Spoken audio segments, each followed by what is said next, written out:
Hey friends, this is Derrick Broze with the Conscious Resistance Network, and today we're talking about vaccines. Once again, unfortunately, the propaganda around vaccines is strong this year, so we got to keep covering it. But before we do that, I want to remind you guys to bookmark theconsciousresistance.com to get all of our latest content. You can see our interviews, all of my latest vlogs, and of course, we are still promoting the Divest from Facebook campaign all this month. Click on this link right here to find out more about that. Join us on minds.com, join us on Steemit, join us on Discord, join our Remind text list so you get updates right to your phone. And if you want to support my efforts, which is greatly appreciated, you can go to patreon.com/DerrickBroze and support me for as little as $1 a month on a monthly basis, or buy some shirts, buy some books, whatever you want to do, because this is independently funded media right here. So let's get into this. Vaccine doubts spread like disease, must be taken offline, says vaccine chief. This is reported just a couple of days ago from Reuters. Doubts about vaccines have spread across social media like a disease, and false information that, quote, kills people should be taken down by the companies running digital platforms, the head of Global Vaccine Alliance GAVI said on Tuesday. This was at the, it says, during the Rising to a Global Challenge 15th anniversary of GAVI. That's when that picture was taken. He was speaking at Seth Berkley, the CEO of GAVI Alliance, was speaking at a U.S.-sponsored event on the sidelines of the World Health Organization's annual assembly in Geneva, and Seth Berkley said there was strong scientific consensus about the safety of vaccines, and he said that social media algorithms favor sensational content over scientific facts, rapidly convincing people who had never seen family members die from preventable illnesses. We have to think about it as a disease. This is a disease. This spreads at the speed of light, literally. Isn't that kind of interesting to say that basically people who don't support vaccines are spreading information like a disease? Maybe a disease that could be treated in some way. Interesting to think about that. The World Health Organization says poor vaccine coverage is causing measles outbreaks globally, with numbers spiking in countries that were previously almost free of the disease, including the United States. And Seth Berkley says, I remind people that this kills people. Also, U.S. Health and Human Services Secretary Alex Azar said complacency, misunderstanding, and misinformation were causing vaccination rates to decline globally, with tragic results. Quote, in my country, social media conspiracy groups confuse well-meaning parents so they hesitate to get the recommended vaccinations. And so this is just more of the same push. He also said if you've been paying attention in the last month, you would know that President Trump was very clear and emphatic. Get your shots, get your kids vaccinated. Vaccines are safe. Now, just for a little bit of background, they quote Alex Azar, who is the Secretary of U.S. Health and Human Services. Now, I'll remind you of this article I wrote in November 2017. Again, ahead of the curve, people. If you're paying attention to the Conscious Resistance, you're getting your information ahead of the curve. Trump's health secretary nominee is an establishment big pharma executive. And you can read that article if you like, but I basically point out all the different ties this guy has, including being a lobbyist for pharmaceutical giant Eli Lilly and Company, as well as serving as their spokesman, their senior vice president of corporate affairs and communications. He eventually became president of Lilly USA, the largest division of Eli Lilly and Company, basically putting him in charge of their entire U.S. operation. And you can look further into that about how prices rose for various insulin drugs once he came into power. And that's just because, Trump is a part of the swamp and appointing other swamp members. But who is GAVI and who is Seth Berkley? I'd never heard of this organization or this guy before, so I decided to look into it. GAVI is the Vaccine Alliance. The Global Vaccine Alliance is what they call themselves. And it says they were created in 2000, an international organization bringing together public and private sectors with the shared goal of creating equal access to new and underused vaccines for children living in the world's poorest countries. You can go on here and look at their board of directors for those who may have time. I don't have the time to dig into who these people are. There might be some interesting connections, but right away you see the World Health Organization, you see the World Bank, and who is that? Oh, the Bill and Melinda Gates Foundation. Oh, look at this. Bill and Melinda Gates Foundation, which if anybody out there who's aware and who's done the research knows that Bill Gates has been promoting vaccinations for a long time in Africa and elsewhere, and not just because he's some great philanthropist, rich guy who cares about the world, but he's literally talked about population control, eugenics, using vaccinations as a eugenics form. He's made jokes about reducing the world's populations, using vaccines, and they are 20% of the total donations coming in here, just at 20% compared to all the rest of the donors. Now, it's interesting, as I said, that there are people who are on the World Health Organization, because you guys may remember back in the beginning of this year, the World Health Organization said that one of the top 10 threats to global health in 2019 is what they called vaccine hesitancy, which they described as the reluctance or refusal to vaccinate despite the availability of vaccines threatens to reverse progress made in tackling vaccine-preventable diseases.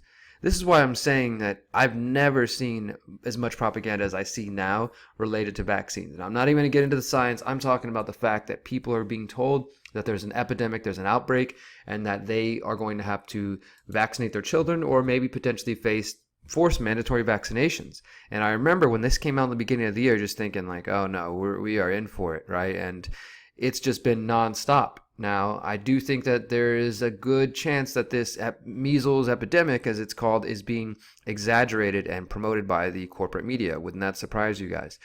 And you have to add this into, put this into the full scope of everything else I've been telling you guys recently. Like, we can go to our recent YouTube videos and or just on the website, and you can see that, well, the New Scientist magazine recently called for compulsory vaccinations. We can see that who else called there's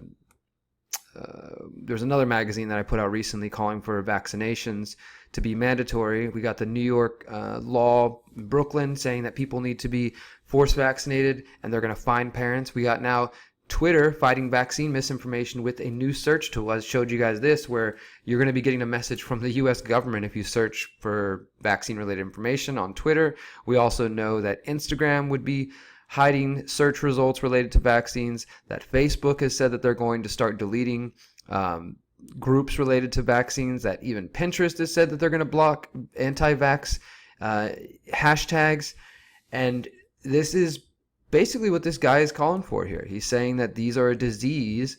This idea that vaccines could be dangerous is a disease, and it spreads at the speed of light. And he's basically saying that the companies need to step up and censor this information, which is already starting to take place.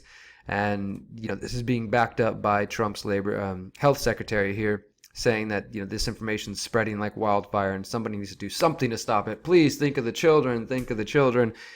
And like I said, I don't like to focus on vaccines. Lately, I know this channel has become, in the past few months, there's often vaccine videos, there's 5G videos. It's because it's such a hot topic right now. And wouldn't you know it, both of those topics, vaccines and 5G, are being pushed back against. We have the New York Times saying that people who talk about vaccination or talk about 5G are, maybe Russian bots or buying into Russian propaganda, and that's being promoted all over the corporate media now. And at the same time, we're seeing the message that people who question vaccinations are also buying into propaganda, and I'm sure it won't be long before they say it's due to the Russians and things like that. So this is why I'm focusing on it. It's not because this is my main issue. Obviously, I'm against mandatory vaccinations. I'm for bodily autonomy. I'm also against censorship and, against propaganda. And when you start to notice who's involved in this message and this idea, I think it becomes clear that this is not just independent organizations promoting health. Now, there are going to be what we often refer to as useful idiots, people who just generally do care about health, and they're not deep thinkers, they're not researchers, so they haven't challenged what they've been told. They probably believe that the government's out for, their own good. They might not understand the amount of corruption that exists. So they're essentially just eating the party line without question, without fail. And that is just helping spread that propaganda. So we are in a propaganda war. We are in an information war because there are people out here like this guy speaking at a United States sponsored event at the World Health Organization's annual assembly, calling for censorship, calling for more censorship. And this is what I expect to see. I definitely think that in the coming months, we are going to see an increase in this. We're going to see not only what I've been calling for a year, what I've been saying is going to happen, is that these people, again, who are just being used as useful idiots and who see the censorship on social media are going to call for turning the social media companies and the tech companies into public utilities. And then from there, you're going to see the just complete control of the internet. Now combine that with 5G, with an internet-based ID, and before you know it, you got a social credit score where people who share information, quote, anti-vax information, or people who share things negatively about 5G or about the government will be locked out of society. This is the way we are headed. This is the direction we're headed. If you can't see it, my friends, you need to open your eyes, and this is just the reality.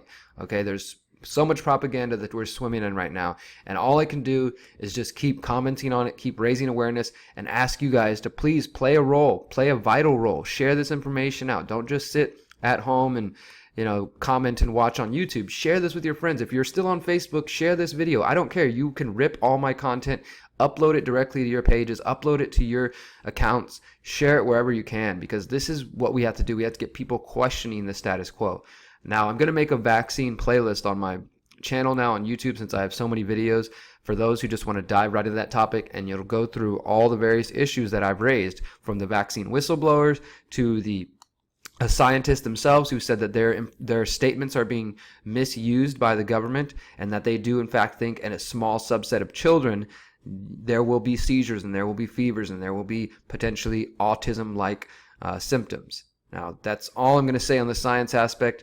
My other focus is simply to say it is immoral, it is wrong, it is violent to say that people should be force vaccinated. And there are a lot of people out there who think that they're liberal, they think they're progressive, they think that they're, generally for freedom.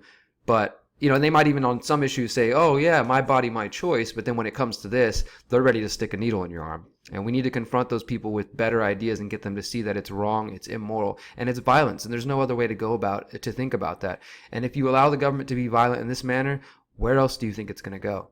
We have to think about that.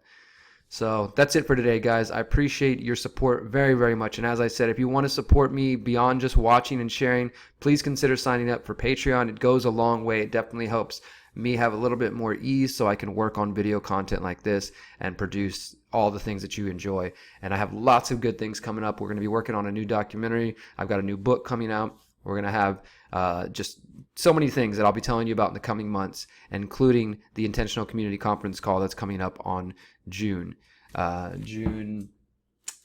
So stay tuned for that, guys. Until next time, remember, you are powerful, you are beautiful, and you are free, my friends. Peace.